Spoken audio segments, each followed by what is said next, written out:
En Porto do Son, un dos concellos máis turísticos da zona, impera a normalidade. A maioría da xente cumpre coa normativa e fai uso da máscara en espazos pechados e abertos.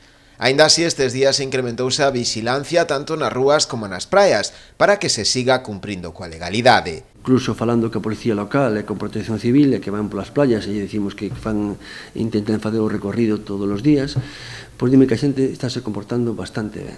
Incluso no distanciamento, basta a playa, que moitas veces vela así en perfil e parece que está a playa colapsada, que está que ali non guarda distancia ninguén, pero se entras na playa, si efectivamente estás guardando a distancia.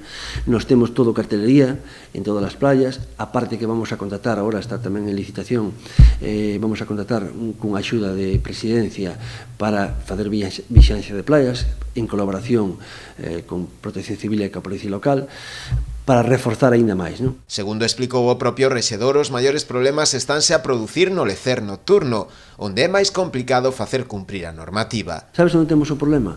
É que incluso me traslada a propia hostelería, o ambiente nocturno. E a partir da 1:30, 2 da mañán, é moi difícil controlar ese ambiente. Aí temos que...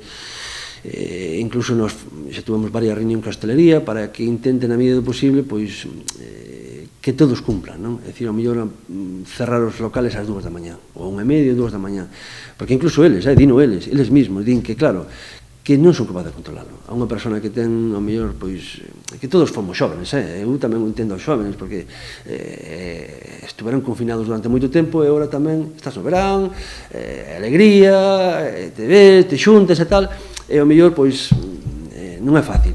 Pero, bueno, temos que facer un esforzo, porque aquí en Porto do Son, creo que en Galicia estamos bastante ben, e non podemos descuidar, non podemos relajarnos, non podemos baixar a garda, porque despois un rebrote é o peor que nos podía pasar. Dende o pasado domingo, coa entrada en vigor da nova normativa, en Rianxo tramitáronse unhas 5 denuncias administrativas por non usar a máscara e realizáronse numerosas actuacións preventivas de vixilancia e control, principalmente no mercado ambulante ordinario, nos establecementos hostaleiros e tamén nas praias.